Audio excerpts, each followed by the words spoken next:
Hey guys, how's it going? What's up, killer? On your way, as you were. So it's nice out, which is a good thing, and the blue bus is off the trailer. But unfortunately that's not a good thing, because I had to take the blue bus off the trailer for a reason. And here's the reason. I got a call from the wife. She broke down, and it's not good. She said she was overheating, and the reason for it overheating is what's not good.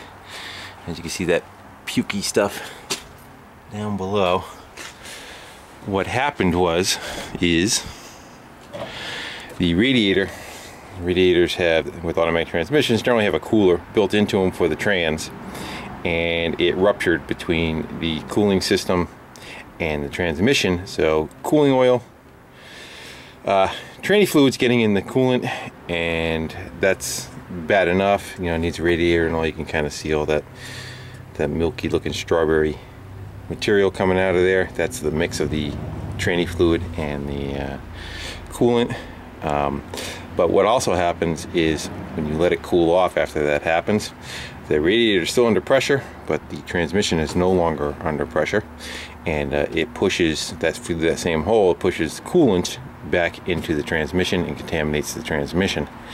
And as far as what I've read, that if you flush them out real good, generally in about 2 weeks later the transmission fails.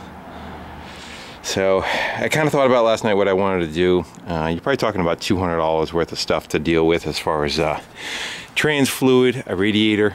It actually destroyed the radiator cap too, and coolant, to try to get it back together. For those who have been watching my channel, know that this thing's, you know, kind of been on its last legs for a while. It has had and has a rotted frame that's been repaired.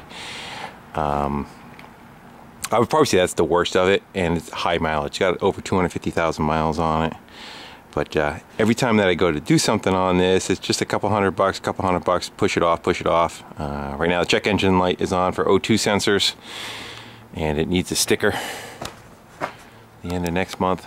So it's only got about another 40 days on that sticker anyway. But the problem is, the funds are not here to go buy another one. The plan was to get that bus ready and cleaned up for sale, and whatever proceeds that came from that, I was going to roll into another 4Runner or maybe a Sequoia. And a Sequoia, for those who don't know, is the Tundra essentially, but as a sport utility. And I'm pretty happy with my truck, so I figure I'd be pretty happy with that. And it's got a heavy tow capacity. It can tow, you know, the same as the truck does. So if you want to go pull the trailer, we can pull the trailer with that and have a little bit more room for the dogs inside the back.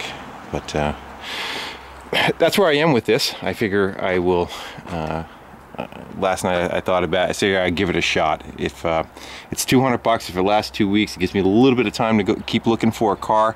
Maybe I could find a 4Runner that needs a lot of love, and I could swap some stuff off of this one and put it on that, meaning tires, wheels, battery, the new radiator, all that kind of stuff.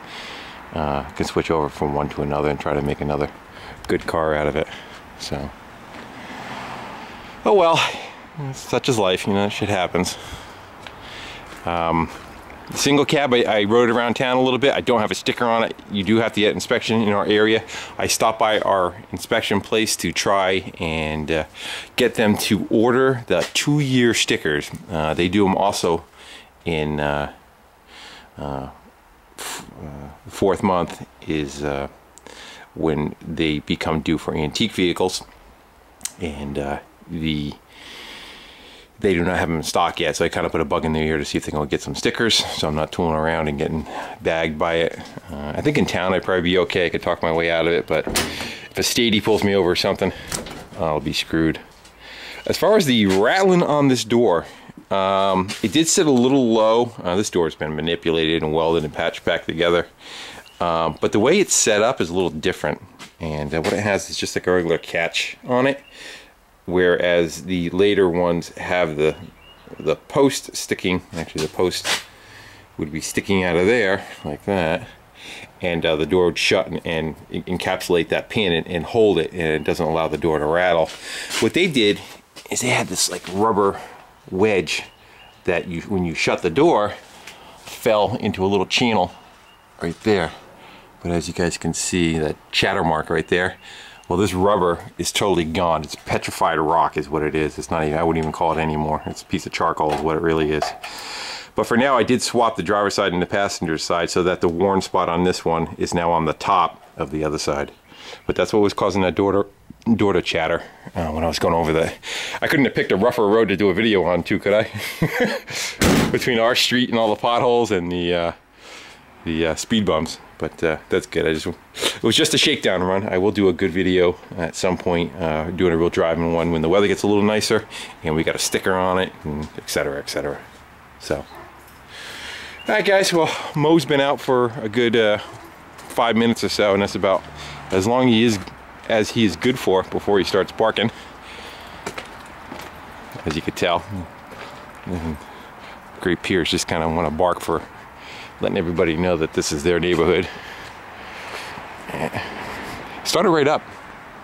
One flat tire, got a low one in the back, but that seemed to run pretty good. And that'll probably be my driver while the wife is using the truck. Let's go get him. Let's go sneak up on him.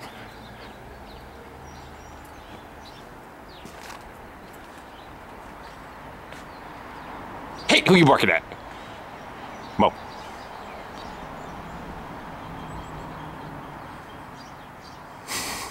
Anytime there's a new car or something in the driveway, he flips out until he figures out whose it is. Right, buddy? All right, guys, so I'm gonna shut you down and go hunting for some parts and see how this makes out. Probably take you along on this also. Bye, guys.